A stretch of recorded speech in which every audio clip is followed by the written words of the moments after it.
Hello and welcome to another episode of Spectrum Drama, where we take a look at the hottest posts on Spectrum for the week and give our opinions on them. This week we have a special guest. We have Execute from InfoRunners. Say hello. Hey guys, how you doing? So he's going to be giving his opinions on these topics as well, so it should be interesting.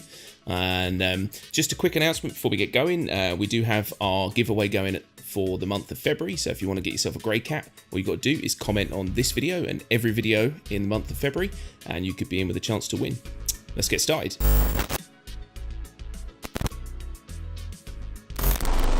Okay, so first up we've got a post from Innovations, and it says ArcCorp and a possible solution to the Earth problem.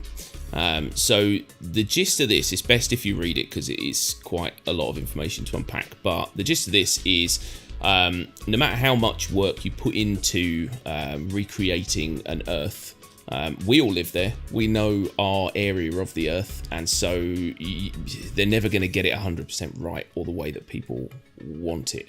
The other problem is obviously it's scaled down, planets are scaled down 1/6 of the size, so the distance between things is going to be skewed. It's not going to be what people expect.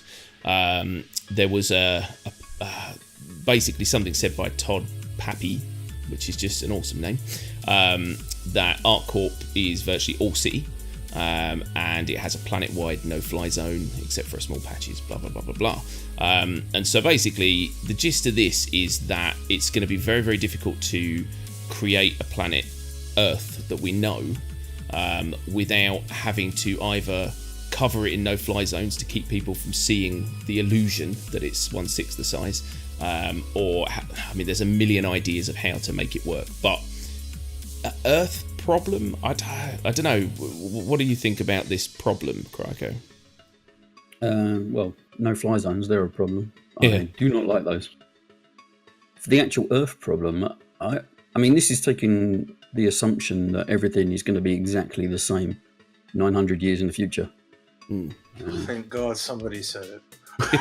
Standing here the whole time, biting my tongue, going, "Who is this idiot? And why hasn't he thought this through?"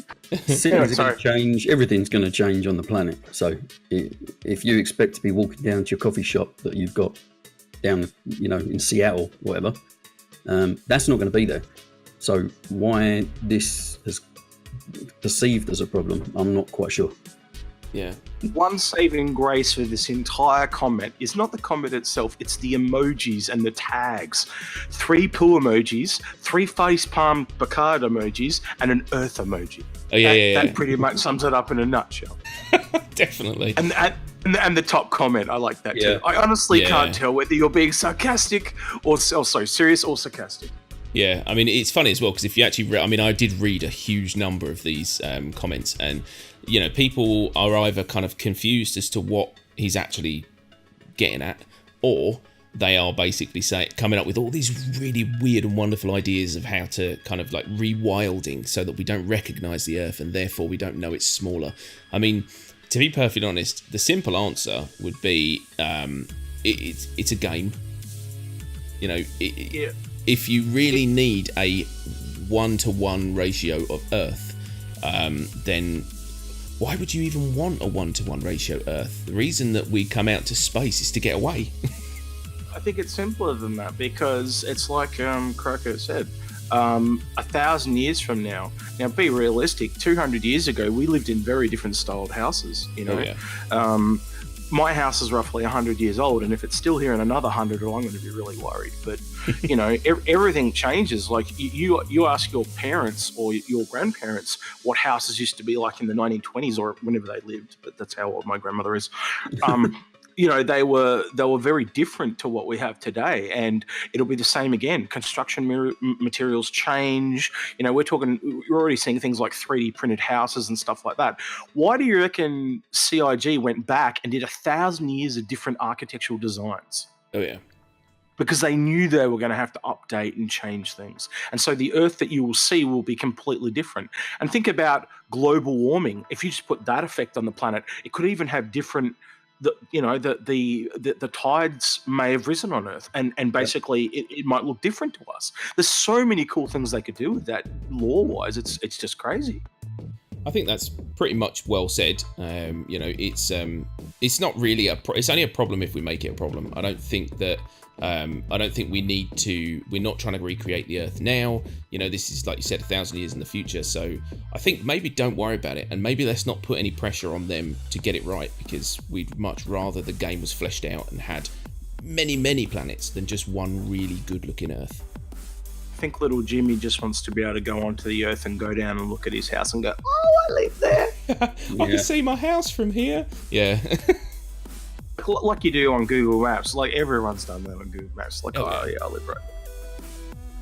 Cool. So next up, we've got a post from Duran, and it says Avenger Titan Starter Package needed. And it says absolute #1 recommendation to every new player is to spend an extra $20 and upgrade to a Mustang Alpha a Mustang Alpha package to the Avenger Titan, or $25 from the Aurora. It should be a package in itself. There is an Avenger Stalker package and Anvil Arrow package, so why not an Avenger Titan package? That makes 100% sense to me. What do you think, Execute? Yeah, this is a tough one, because I'm gonna have to kind of go through the process in my head. But basically, there's a reason why they haven't, and you've kind of got to put on your like developer hat to kind of understand it. I actually recommend the Avenger Titan, as we do on the InfoRunners. Literally, is the ship that we recommend everyone get if they can get it. Yeah. But if you did, it instantly makes the Aurora and the Mustang totally irrelevant. Like, they might as well not even make them. Yeah. And I think that's why they haven't, because one of the things is they do talk about they want to know what ships people have for game balance reasons. If you were to make this a package, more people would buy this, and you would actually have everybody that is like, think about all the people that you recommended the game to as a friend. As soon as this is a package, they wouldn't even show the people the other packages. So the amount of the Avenger Titans would go through the roof. Yeah. At least if they leave it this way, you'll still see Mustangs and Auroras. So, long story short, yeah, I thought this one through in my head, and I was like, I agree with it on paper, but I can just not see it happening, and I can see why. Yeah. Do you agree with that, Krakow? Yeah, I agree with part of that. But then anyone who kind of has any sort of knowledge of this, the website store, that pain in the arse thing that it is, they're going to upgrade anyway, straight away. I did. Yeah. Oh, I think it's the same thing with people that are recommending it. Like, I even recommend to people to upgrade to it. It's just that if you actually put it in there, you would never. Do you see what I mean, though? Like, what I'm trying to say, like, all of a sudden, the number of Auroras and Mustangs would almost plummet. Yeah. Or that the sales would kind of stop, and that's my only reason why. Like, I'm trying to think. I always put myself in the developer's shoes. Like, why would I do that, or why would they do that? And that's literally where I'm at. I'm just like, yeah, because they disappear. They will not sell as well. But they must want that extra 20 quid that everyone might spend for the Titan. But that even highlights a problem with the Aurora and the Mustang. If they're, they are that bad. Indeed. Not going to disagree with that either. No, definitely. I mean, I agree 100% that is going to be the main reason, is that, you know, the minute they bring out a package like this, which is essentially, it is the perfect starter package. Everyone will say that they are going to, nobody is going to go for an Aurora or a Mustang because they're just not as good.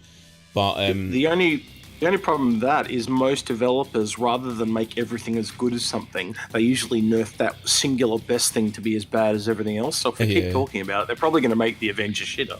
Yes, the Titan shitter. That was what I was going to say. I think that shows a problem with the Titan. I think it's too powerful. Yeah, it is for what is essentially, well, what could be classed as a starter ship. It is too good a ship. I mean, in fact, we're selling it again now. Everyone go out and buy a Titan because it's just too good a ship for the money.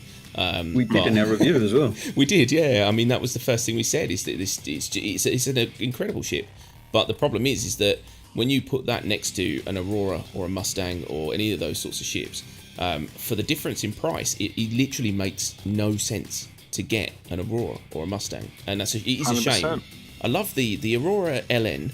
is one of my favourite ships in this game. I love to fly it. I had so much fun in Arena Commander with that, which is hilarious because it wasn't kitted out for that at all, but it's hilarious and it's fun.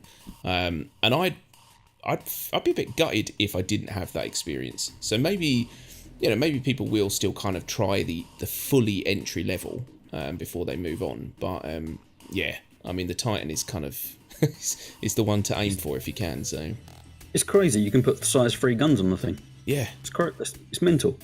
I think they're either going to increase the price of the Titan or they're going to nerf it.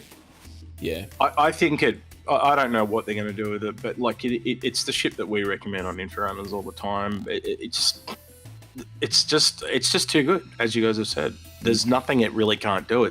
And if they haven't actually released how they're going to do this, but if you look at the Stalker, the Titan, and the Warlock, if all those parts are interchangeable, like that you can almost like modules and put them in, and we already know you can do that kind of between the Stalker and the Titan. But I mean, if you can take that cargo piece out and put the Warlock in, that ship's insane. That's a ship that has 3 roles for the price of 1 type of thing. That's just insane. Quite honestly, I think they have to make the Warlock a separate version. They just have to. It's insane. But I think they what they should almost do is actually make another module that's more almost like hardwired in of those bounty hunter modules. They almost need to nerf the Titan a little bit, and that's how I'd probably do it. Okay, so next up we've got a post from Valina, I think. And it says, after the Stanton system is finished, what do you want next? Go deep and finish the details in the system, or expand off to the next system? So this is just a post of curiosity, really. After a discussion on RTV about caves, villages and bunkers, etc., they said something along the lines of, then we have to decide if we want to fill in the current system or expand out to the next. So the question put by Valina is, what do we want? Krako, what do you want? I kind of want to see what jump points are going to look like. There was a theory going around that we might see one at CitizenCon this year, but judging by that comment, I don't think that's going to happen now. Yeah, I would like to see jump points, but it kind of makes sense from a dev point of view to finish what we've got and then make another one. There's a video. I'll give it to you so you can link to your viewers so they can have a link. But there actually is no, it's not a freelancer. It was I think it's a Gladius that they use in the video. But it's way back when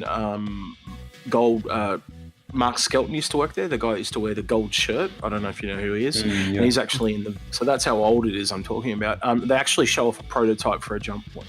So.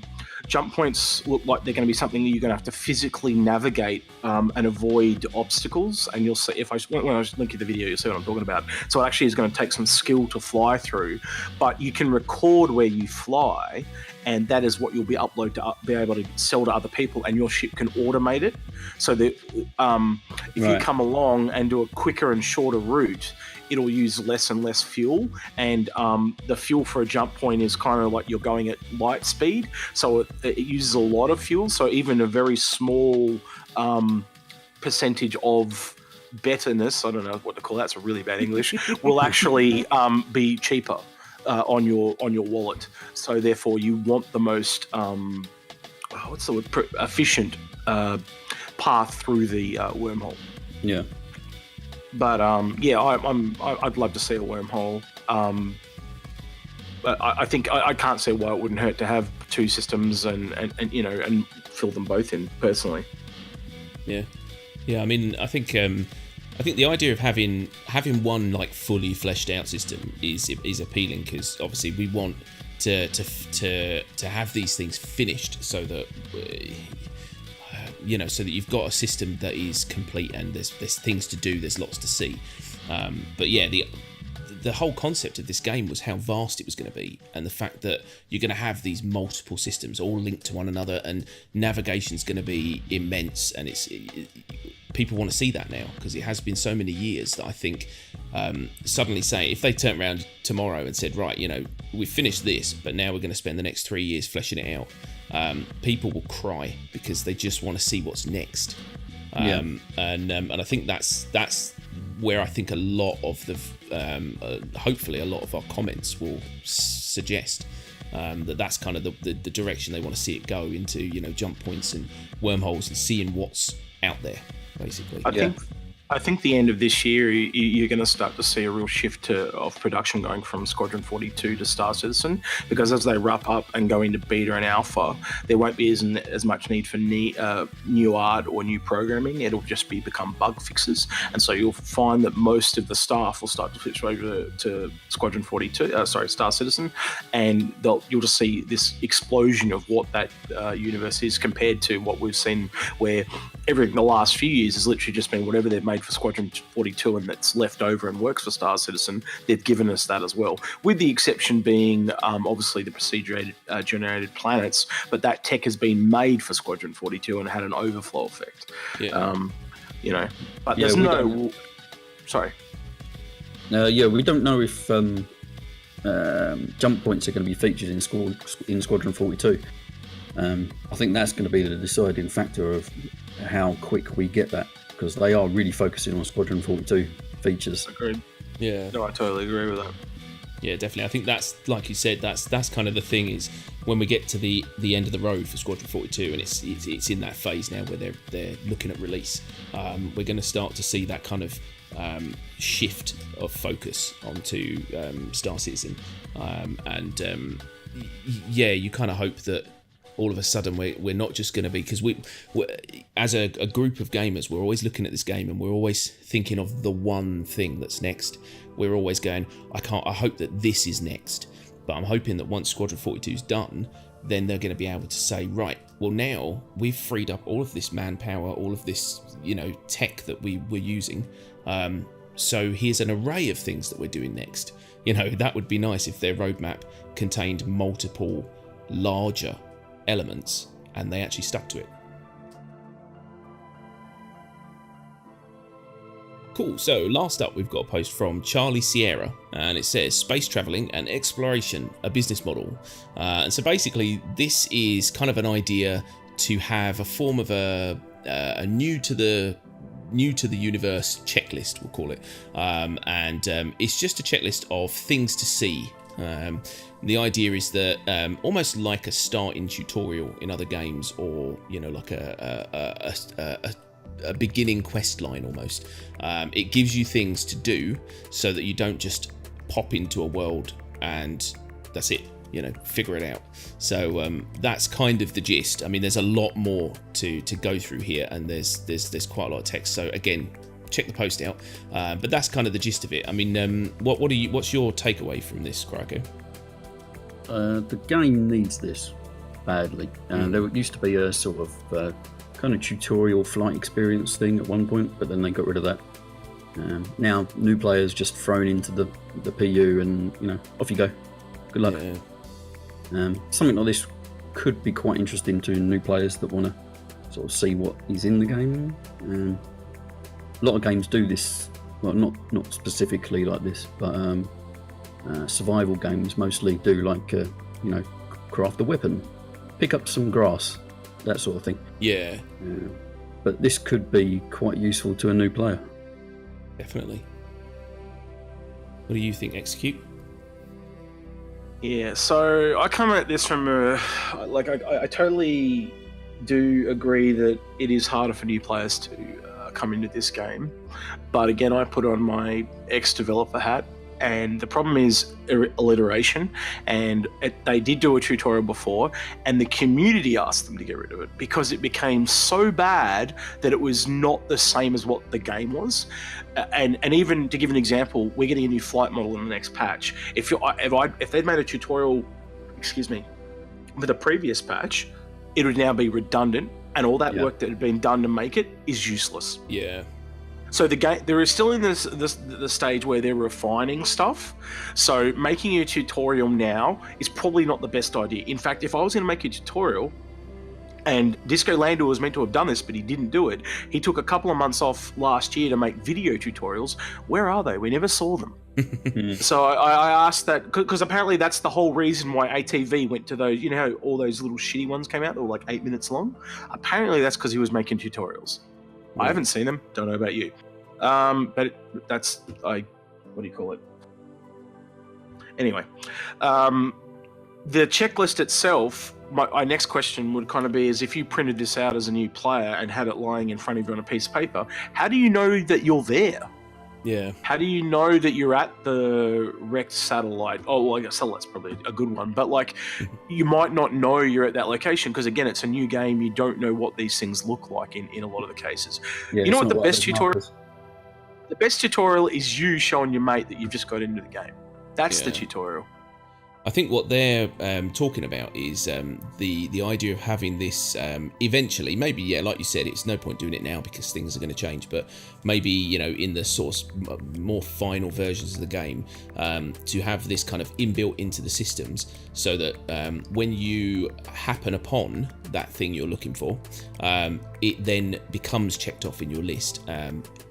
In the game, like a tourist guide for Stanton and whatever system you go to, and it can just have highlights of the system. Yeah, I totally agree with that. And what you could actually do is have it in your Moby glass and click on it, and it actually sets a waypoint there. That's a lot better idea.